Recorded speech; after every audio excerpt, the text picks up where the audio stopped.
Welcome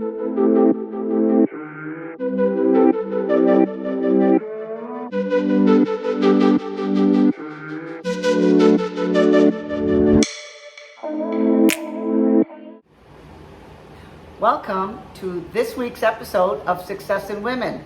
I'm Linda. I'm Andrea. And we're going to be talking about cruising after COVID.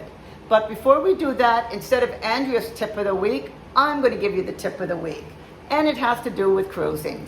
Okay. So one of the things that cruise lines will do is give you an advance when you not before you check in. It would be like I guess you do an online check-in and stuff. Right. And when you do that, you can go into all the excursions, the specialty dining, and whatever. My tip, or our tip, because we've talked about this, is book in advance. If you think you want to try some of the specialty dining and some of the excursions, they can fill up very, very quickly. Yes. And it might be something that you really want to do and you think, well, I'll do it when I get on board, and you might be disappointed because it's full. And I have to tell you, Andrea, on the ship that we just got off, I was talking to a couple that I had met, and I said to them, they asked me what I was doing for dinner, and I said, we're going to the specialty steakhouse. And I said, have you tried it? And they said, no, we wanted to. It was booked for the rest of the week. Wow. So they didn't get a chance to even go to that restaurant. And that's what happens, right? People, veteran Cruisers. no. Book ahead of, and the restaurants are full. Like when we went, the restaurant was very full, and the lineups were coming in because you get tired of maybe the free restaurants, and you want to try. And they have on most ships 4 or 5 special restaurants that you can try. This one that we just came off actually had more paid restaurants, because more specialty restaurants, than they actually did in the free ones. But mind you, there's no limit to the food that you can eat for free. Exactly. And actually, I was looking up, and we'll get into the one we were on, but we were talking about possibly going on a Virgin cruise. And on the Virgin cruise, Virgin Line, it's a Virgin cruise. No, I know. Oh, okay. Virgin Cruise Line. Yeah, okay. Anyway, yeah, you don't have to be a virgin. Yeah, I wouldn't be able to go on. Yeah, I don't think most people would. But it's an adult-only cruise. But what they've done because of that, and I was watching one of the videos that were out there, what I liked about it was that they have all kinds of specialty restaurants. Instead of these huge main dining rooms, what they've done is they've included a lot of different, so almost any kind of international foods you want, they have it, and it's all included in your price. Oh, is it? It's all included in your price. So you know, that's something, if you really are a foodie, like I love food and I like to try a lot of different things.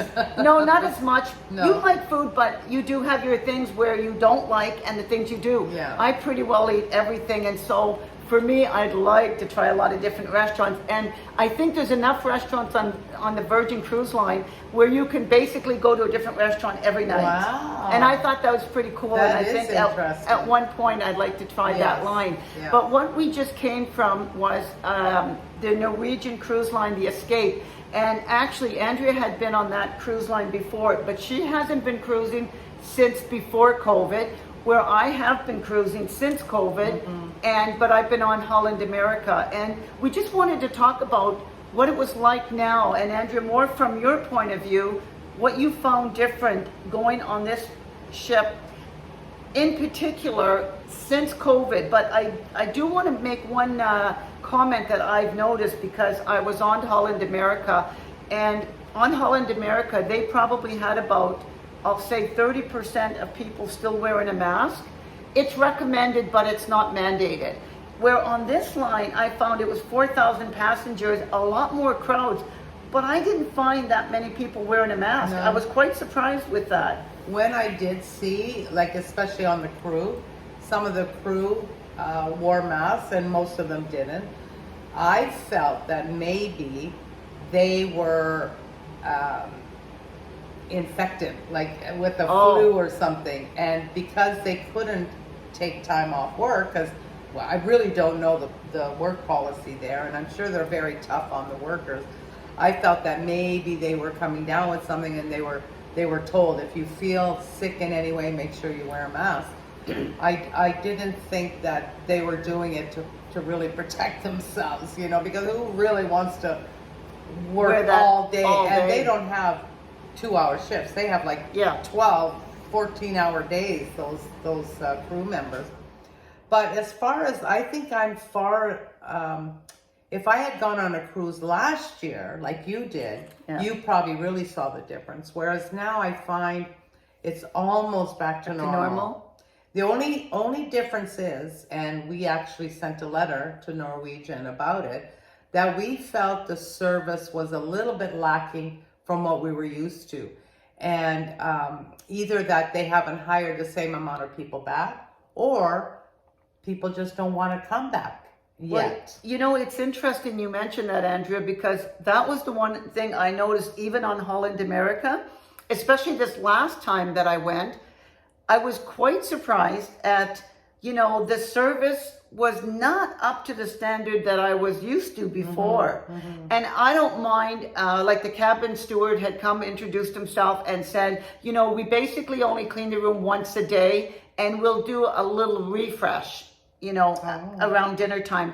Well, I prefer my room only done once anyway, and I prefer it done basically when I'm gone for dinner. Then you can do up the whole room, because if I want to go back during the day, if we're at sea and take a little afternoon siesta, I want to be able to do that and not feel like, okay, I've messed up my bed and now it's going to be all messy for, you know, the nighttime anyway. So I would prefer it just cleaned once a day. But I found in other places where in the bars, a lot of times I had to go up to a bar to get a drink. It wasn't that I was seeing servers coming around as much as usual. Yeah, it was really different in that way. Even, for example, when I would go upstairs to the buffet restaurant in the Lido deck, usually they're very, very quick to come to your table, see if you want a drink, whether it's a drink from the bar or say lemonade or water, coffee, whatever. They'll go get you the water or the coffee. For the most part, no. And if they did come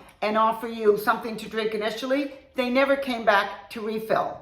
Right. So unless you got their attention, you were basically going and getting your own, you know, non-alcoholic drinks, because you couldn't get the alcoholic ones unless you went out of the restaurant and back to the ship to get a, you know, to the bar. But sometimes I even had to do that because we weren't getting the service. There was a lot less staff. Right. I found. And whether it's because the cruise lines are trying to get away with as least as possible, or a lot of the old employees just decided not to come back once they went home, because they were sent home for a little bit. Yes. Some chose to stay, I think I heard, because they needed a skeleton staff. Yeah. But a lot of them went home, and then maybe after they got there and they thought, maybe I'm okay now. You know, I don't know what it was. But other than that, it was still a fun vacation. And if you're thinking about cruising, you should do it. Now we find it very safe. I find it safe. Well, you know, and cruising is one of my favorite pastimes when it comes to traveling now, because it is an easy thing to do. You get to see different places if you want to get off the ship, but you go, you unpack once, and you're in different ports. And then even with the activities on board, although I found that even was a little bit less than it used to be before, but it's okay because I've done so many cruising, I don't partake in that many things anymore. But one of the things that I noticed, Andrea, was that I've gone on a lot of different ships. I've gone on big ones, like I've been on the Oasis, which I believe is over 5,000 passengers. That's with Royal Caribbean. But I found on Norwegian's Escape, even though it had 4,000, which is, you know, 20% less passengers than Oasis, I felt it was more crowded. I found the lineups were a lot longer. I found it was hard sometimes to maneuver around people. And what I think, because I think you've been on the Oasis as well, you know, the Oasis has this big center court promenade where very open. It's like a town square. It is. And so you can go into a lot of different, I'll say, venues within this one area, so it never feels crowded because there's so many places. And you're right, Linda. I found that from the very first time we started going on NCL, that they are more closed off. You know, there's not one. There is an atrium, and it is really nice, but it's smaller. Small. And it's hard to get a seat or whatever. If you really want it, they do like Deal or No Deal in the evenings. And but the Oasis, all of the Royal Caribbean, the Oasis class, and now they've got the new class, Symphony of the Seas. Well, Symphony is part of Oasis, but there's another one I think coming up now. The new one for next year. The Onyx or the, what is it? Iconic. The Icon. And they're just amazing. They're just wide open spaces. Yeah, you don't feel like you're in with 5,000 people. No, and what I love about it too is the inside cabins, they have balconies looking over the promenade. So you feel like you have a balcony, but you're not paying the high prices of the ocean balconies. So they have a lot to offer, and I do love the promenade. They have 24-hour pizza, 24-hour sandwiches, and you can always say to everybody, we'll meet up in the promenade, and you'll see them because it's wide open, which is really nice. And you know, one of the things that I kind of put the Escape, kind of like, do you remember in the old days when we had houses and we had rooms? The kitchen was off to itself. The dining room was a room off by itself. Exactly. The living room was off to itself. And I kind of felt like that's the way it is. Yeah. But when the Oasis or any one of the Royal Caribbean ships, when they came out and they opened it up, it's like the open concept homes now. Right. And you just don't feel so crowded because when you're all in this tight room sometimes, when you have, like when you're entertaining, when you have an open space, it just feels really nice. Yeah. And so I really enjoyed that type. But again, when you're cruising, you have to start looking at the things that you want. And whether or not you want a party ship, which I heard Carnival, and you've been on Carnival. Carnival's not my... a lot of parties. They'll all have some entertainment in the different things that you want, but some will be more active for those that like to really party and have a good time. And you find a younger crowd. And then if you want a more quiet, low-key, you know, you have the Princess, you have Region of the Seas. They're maybe some of them are a little pricier, but even they're paid for Celebrity. Celebrity, yes, that's another one that's a little low-key, but they have maybe higher service. Like they focus more on the food and the service. We went once on Region of the Seas, and I wanted to be off the ship after the first day. I knew what kind of a cruise it was going to be. I didn't have any idea beforehand, and but it was for people who just wanted to do nothing. I found that was not me. And I found that on Celebrity. And Andrea, I have to tell you that even with the food, the service and all that was not up to the standard it should have been. It's above the Royal Caribbean, and I found the Royal Caribbean way better. We had foreign objects in our food, and tell the waiter, and it's like, oh, that's not supposed to be there. Do you really think? Really? I mean, oh my God. And then they would give us hors d'oeuvres in our cabin because we had a concierge cabin at the time, and it was like they'd give us appetizers in the afternoon, no napkins, no utensils, and some things was like egg salad. I mean, what are you supposed to do with egg salad? With nothing. I mean, I realized it was the inaugural cruise, but it was not their first rodeo. No. The Celebrity has a lot of ships, and the staff came from other ships. I've been on Celebrity also, and I did find it very good, and you might have had a one-off. I never had anything like that. I've been on Celebrity twice, and I really... A little bit boring. It is boring. And one of the things, I'm going to give you this fun little tip, is that now a lot of the ships don't have libraries with actual books anymore because everything is online. Wow. So like on Holland America, they used to have this wonderful library. There's nothing anymore. You can still get games and stuff, which you could not get on Celebrity. because I went with my sister, and we like to play Scrabble or Right. Something, and there was nothing. No. On Holland America, they still have the board games, which is great, but they don't have books. So you want to download some books if you do like to read. I enjoy reading, in my downtime sometime. But I like a book, physical book, and sometimes, you know what, you might just have to go and get yourself a physical book to bring with you. And Yeah, the physical books don't run out of battery.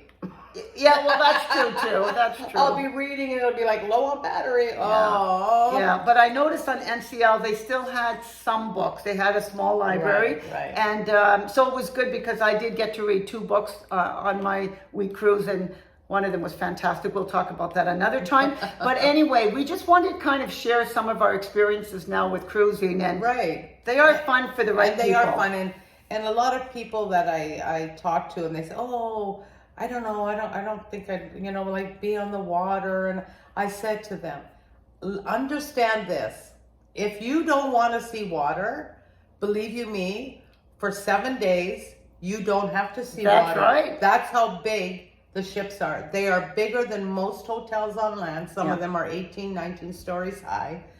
They're wide. Everything's indoors. To see the ocean, you have to go outside on the outer deck. Yeah, you have to make an effort. You have to make an effort to go see the ocean. So if you're afraid of water, or you think that you're going to be seasick, put it out of your mind. Yeah. Some people will get seasick because they're prone to that. But No, but they've also planted that they seed. planted that seed. Yes. But the ships are so humongous. And so they have smooth. stabilizers. And a lot of the ships will, if they know that there's bad weather ahead, they go around it. Yeah. They're very, very intent on making your vacation the most pleasant it can be. And they're not going to make it rough or go through rough weather if they don't have to. They're very, very, it's a very enjoyable vacation, and everybody should try it at least once. At least That's once. what I say. You know what? You don't have to do it all the time. No. But try it at least once before you say, "Oh, it's not for me." Yes. Because I have to tell you, with the amount of ships coming on board, like Oh. you said, Andrea, they want to make it a really pleasant experience for you. And for the most part, there's not a whole lot to complain about. No. It's almost like seeing how the other half live, because Right. there's people catering to you. Yes, Really. and it's so nice. Well, my daughter and her husband and my grandson went in August when they were here. My grandson is like, "Mom, Dad, when are we going on the next cruise?" He was in love with it because it's free. You don't have to worry so much about your children. They have children's programs. They have all these activities, like on the one we were on just now, they had the climbing gym set, Oh, but they even had the big slide big for the slide. kids. I was watching some of the kids going down that slide. Oh my God. And To be young again. in the last cruise I went on with my sisters, they had the racetrack. Oh my Like God. the go-karts upstairs. Wow. They have, you name it, they have it. It's a phenomenal thing to try. And then with small children, they have the Disney Cruise Lines. Yeah. Which is going to be phenomenal if you have children between, smaller ones, but the ones that are between 6 and 10, they're going to just go crazy. They're going to love it. I've always heard great things about Yeah. the Disney cruise. And they say that the adults really have, Yep. there's a lot of adults that go that don't even have children. Yep. They love it so much. Yes. So you have to search it, at least Google them, search them out, see what you think you would really like. What each ship offers different things, Yes, different they do. activities, different, like I know on Oasis, they have the 24-hour donut shop, I think. Oh, I don't And remember. then on the Allure, which was their sister one, ship, yeah. it was 24-hour hot dogs and sausage on a bun. Oh my So gosh. each ship has something different that they offer, and they Oh, have speaking of hot dogs, so I have to tell you, they have a takeout dive-in on Holland America that, oh my God, 2 or 3 times a week, I literally have to go and have my hot dog. It's a Nathan's hot dog with the nice frizzled fried onions. Oh my God, it's so good. But they even have burgers and shakes and everything. I mean, really, and that's all free. The milkshakes, you have to pay a little premium. But all the burgers and hot dogs and all that, even the veggie burgers like Beyond Meat and stuff. Right. They've got they have something for everybody. Yeah. And our ship, they had the, in the buffet, they had the ice cream, the Dairy Queen ice cream. The soft serve ice cream. Yeah, and that was there 24/7. Yeah, I think they had that actually. They had both in, no, maybe it was just a hard. I can't remember now on the Holland America. I know they had the hard. You know, you can go and get ice cream every night if you want. They changed up the flavors and stuff. But cruising offers so much to so many, and you have to really just do a little bit of research, and then of course talk to people who've been cruising to see if that kind of cruise would be good for you and your family. It's like anything. You want to have a good experience if you're going to be paying all this money. Exactly. But make sure it's the right one. The ports that, because I have to tell you, one time I booked a cruise, Andrea, that had a port every day. And I found it was too much. Too much. I wanted to enjoy the stuff on the ship. Yes. And I didn't because no sea days. That is the thing. When you are in port, everything shuts down in the ship. Like the restaurants are mostly closed, the shops are closed, the casinos closed. So there are a few things you can do. Like my husband enjoys just going to the pool and the spa. So that's open. You can use those facilities. And they're less busy on those days, actually. Much less busier. But so when you're at sea, and every evening, of course, when you're sailing, everything is open. Yeah. So that's what you like. And you like to have 1 or 2 days. Yeah. You're just on the ocean. You don't have to go nowhere. Do nothing. Yeah. You just enjoy the ship and all the activities. Because the ships are beautiful, and you really do want to take advantage of enjoying some of the amenities on the ship. They have so many shows. Afternoon matinees. They have comedians. I think on the Oasis we had a skating show. They do have a skating show. That was pretty cool. And on the back of their ships, the Oasis and the Allure ones, now they have the pool. The diving ones. The diving. Yes. Incredible. I'm telling you. And it's all free. It's all included. All free. And you know what? We are going to be doing, sending some pictures and posting some pictures for you to see the. You have to see her suite. I was next door on the ship. I was next door in a cabin, and it was beautiful, fine. But you have to see her suite, and we did take pictures of that. So she's going to be posting those as well, right. Because there's a big variety of what you can. Well, that's another thing. If you're a long-time cruiser, and some people like to do that, like we've been with NCL for many, many, many years. So now you get upgrades. You get little perks here and there. So it's like the Mariner. I'm trying to get my next star on Holland America there. I'm getting closer. Yeah. And I think when I get to the next level, I'll get free laundry. Oh, jeez. There you go. But you know what? That's okay. I mean, I can come home with a clean suitcase. Well, I heard a lot of people do that. Yes. That shocked me because somebody said to me, "Oh yeah, we just the day before we give them all our laundry, and we get home, it's done." I said, ready for the next cruise. Never thought of that. Ready for the next cruise. Anyway, so that was our episode for today. We hope you enjoyed it. Again, if you want to leave comments or anything else, or if there's something, ask questions. Andrew and I, like I said, we're so long-time cruisers that we've got all kinds of information we can share. We can go on all day talking about cruises. We sure can. But we don't want to bore you to death. Anyway, so until next week, I'm Linda. I'm Andrea. So don't forget to like, share, and please subscribe. We'd really appreciate it. Bye, ladies.